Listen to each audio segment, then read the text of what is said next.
I've been friends with Dan for like 2 years, and we were together for 3 years. And in a lot of ways, we really clicked. But one point of conflict was that he always took jokes too far. 2 weeks ago was my birthday, and I got a text at work asking me to come over to his after work because we needed to talk. I replied, "Talk about what?" And he said he just didn't think things were working between us. So I had to cry with my work bestie in the bathroom, knowing that was pretty much a breakup text, and feeling hurt he'd drop it on me by text on my birthday at work. I was angry enough that I let my friend take my phone so I wouldn't say anything I regret, and she just ended up sending K and "boy bye" and then blocking him. My boss came into the bathroom and found me crying. I said I'd just been dumped by text, and it was my birthday too, and she gave me the rest of the day off and told me to file it as sick leave, which was super kind of her. So I got in my car and went to his house, knowing he'd still be at work, and I grabbed all my crap because I honestly didn't feel like I had it in me to play the game of trying to get an ex to sort out all your crap and give it back to you over time. I just wanted to get my crap and go home, so I left my copy of the keys on his table when I left.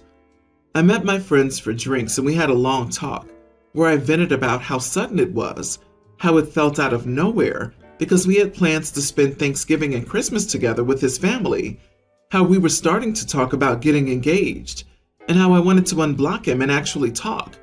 But my friends were like, "Not tonight, you've been drinking. If you still want to, in the morning." Which I feel was good advice under other circumstances.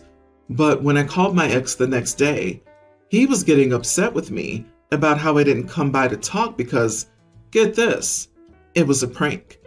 He was also upset that I was ignoring his calls and texts and wasn't home when he came to my apartment that night. He thought it would be funny to send me a "we need to talk" text, and when I show up, take me on a fancy dinner on a boat and out to an exclusive rooftop bar, and basically surprise me with a really good night. I didn't buy it at first. I was like, you can't just change your mind about breaking up and make some crap up. He said it was seriously just a joke and that he hadn't meant it to come off as a breakup text. I said I wasn't interested in being with someone who dumped me over text, whether it was "just a prank, bro" or not, and I reblocked him. I've since told all our friends that he dumped me over text on my birthday and then tried to get me back by saying it was a birthday prank or some crap. This makes me angry because he says he never dumped me, but everyone thinks he did. He's angry that I'd throw it all away like that and that I'd lie to our mutual friends.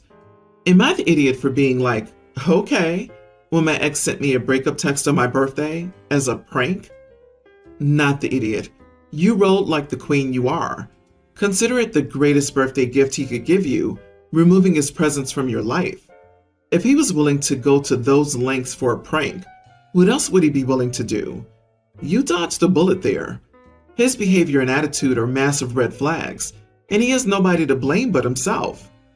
There's something seriously wrong with someone who would think it's funny to make you anxious and hurt on your birthday. There are plenty of harmless ways he could have pulled off a surprise, if that was even true. Instead, he did something vicious and mean, and then got angry when you had a normal reaction. He tried to make his behavior your fault. You dodged a bullet. This is not a prank. It's just cruel. Good riddance. Screw that dude. Of course everyone believes you. They've seen his stupid jokes before, and you have the receipts if anyone has doubts. Kudos to your friends for being there for you and for keeping your phone locked that night. You got better things to do than play games like that. Bravo for shaking off the dead weight and treating it the way you have. I, 32 female, got married 7 years ago. My mom made my wedding dress, and she also did the same for my older sister at her wedding 9 years ago. Sadly, my mother passed away 3 years ago from cancer. My younger sister, Jess, 27, is currently engaged, and her wedding will be in 1 year.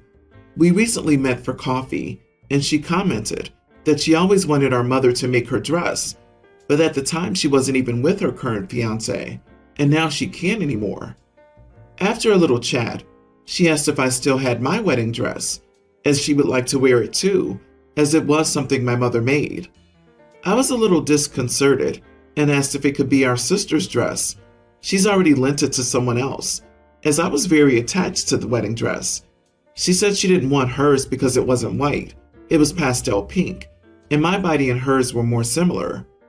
I said I didn't want to because even though we have similar bodies, it would need adjustment in the breast and hips area. I don't want to modify the dress, but she could borrow my veil if she wanted to have something from our mother. She started complaining, saying that it wouldn't hurt me to borrow the dress. The adjustments would be minimal. She was the only one of the sisters who couldn't have something done by her mom, and she basically had to turn to me to get something of hers. She practically begged me to borrow the dress. I feel bad for her, but I really don't want to modify anything in the dress because it's a memory of my mom and one of the best days of my life. It was just for me. So in the face of all of this, I don't feel comfortable letting her borrow the dress, but I could concede the veil. She walked away crying after I stood by my decision, saying that I was being selfish, not to allow her to have any feelings close to having something done by her mother and not being able to share something so special with her too. She will never have something close to that. People are calling me an idiot, our father, fiance, and in-laws, except my older sister, who didn't choose sides. So am I? Extra. It's not a dress I wear all the time, of course, but it's literally something that's unique to each daughter. The three of us have flower names and dress, and my older sister's dress has details of our flowers. No idiots here. I'm sorry for both of you. She's right that it isn't fair that she won't get a dress, but you would be losing yours. The veil would be a good compromise if your mother made that as well. The only idiots are the other people forcing themselves into the conversation by calling OP an idiot. It's okay for sister to ask, even for her to beg, but it's okay for OP to hold her ground. Fiance and his family don't have the right to interject themselves into the situation and need to sit down. OP's dad can weigh in, but he should recognize how each daughter's handling their grief. You are the idiot. She asked, you refused, which was your right to do so. However, from her point of view, she will never have that connection to your mother that she lost. I get that the dress is special to you. You've made it clear that it means more to you than your flesh and blood sister. So when your relationship falls apart, take comfort in knowing that a piece of material is still intact to keep you company, rather than sharing the special bond you had with your mother with your sister. Again, she asked and you refused, and that was your selfish right to do, but it was an idiot move. I agree, this is so sad, and I totally understand both perspectives. However, why don't you and your sister have a dress made for her with the flowers of her name on it? So while it won't be from your mom, it will be from her big sisters. Honestly, you're not the idiot, and hopefully she will accept this. I have a son, Ryan, 22. Ryan has a wife, Holly, 22. They got married and moved in together around 4 months ago after dating for 3 years. I'm really happy for them. There's just a small problem though. Holly has recently started making posts on social media with jokes about how horrible mothers-in-law are, all the time. When seeing them, I thought I had done something to upset Holly. I asked her about it, and she insisted that I hadn't upset her, and she just posted them because she thought they were funny. I asked Ryan about it, and he said that Holly never seemed upset at me and told me I'm overthinking it. But Holly keeps making these posts. The rest of my family have even been asking me if everything's okay between me, Ryan, and Holly because they've seen the post too. The last straw was when Holly posted about arguments with monsters-in-law. Now everyone in my family thinks I argued with Holly when that didn't even happen. I asked Holly about it again, and she said that once again, she just posted it because she thought it was funny, not anything personal to me. I told Holly that she was making me uncomfortable and making my family think that I was being horrible to her. Holly said that's not her problem and that people need to learn how to take a joke. I asked Holly to stop making these posts because people aren't going to interpret them that way. Holly said that I'm being unreasonable and told me I couldn't tell her what to do and said that I was a bossy jerk. Not the idiot. Holly is 100% doing this on purpose. If she has an issue with you, she should talk to you about it like a reasonable adult instead of making passive-aggressive posts. Also, allowing everyone else in your family to believe that you had an argument with her that didn't happen is incredibly manipulative on Holly's part. OP, fight fire with Honey though if you use social media. Post some really nice things about family and make sure she's included in that. Have a nice visit. Post about how thankful you are for visits with family. Post those nice inspirational posts about how daughters-in-law are bonus daughters and treasures and perfect for whatever reason. Don't go mad, just a little sprinkle among your other things to make it clear that you value her.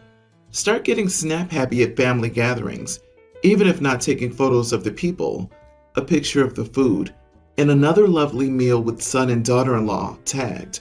So when she posts her nonsense, people will be able to see the disparity between them, but you have the receipts. Just don't go overboard. That looks like overcompensating or hiding something. The trick is to keep it subtle, genuine, and occasional. This is the way. Don't just kill with kindness, annihilate with compassion. Leave no survivors. Holly does sound like she's trying to stir up drama, but the best way to deal with that is not to give them the drama they want. Make yourself untouchable by not giving her any ammo whatsoever.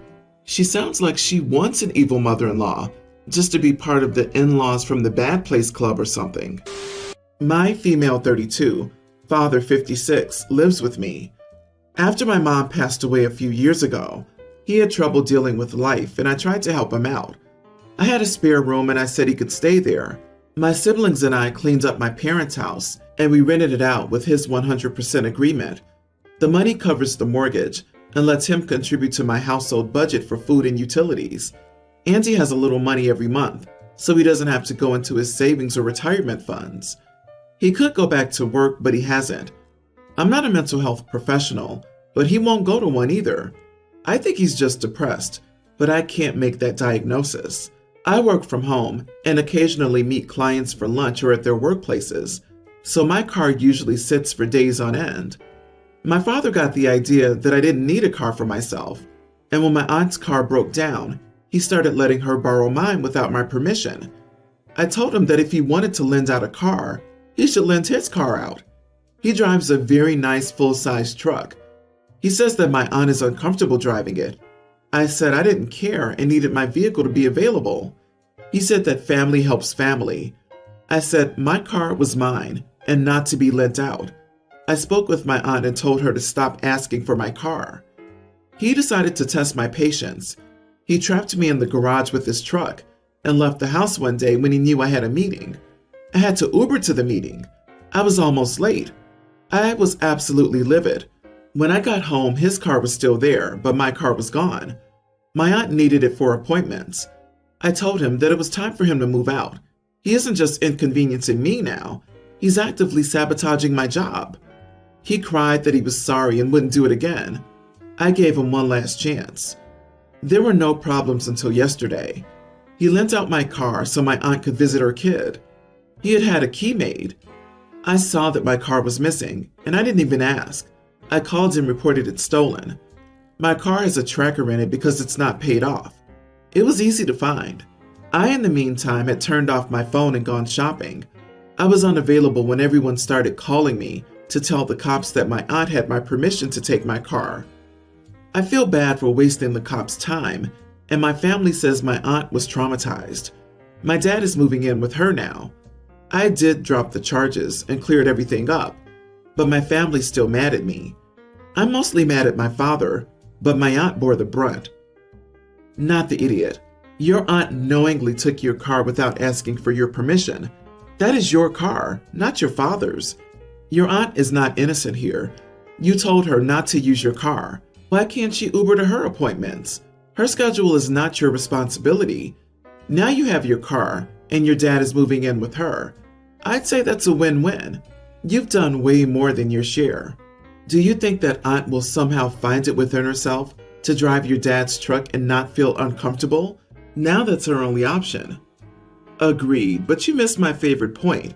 How is it no one had OP's number to ask about borrowing the car, but magically found it when they needed to get aunt out of trouble with the cops? Amazing. To screw around is human. To find out is divine. I had to LOL at the family helps family. Hello? You're putting your dad up and taking care of his affairs. You didn't waste the cops' time. Your car was literally stolen.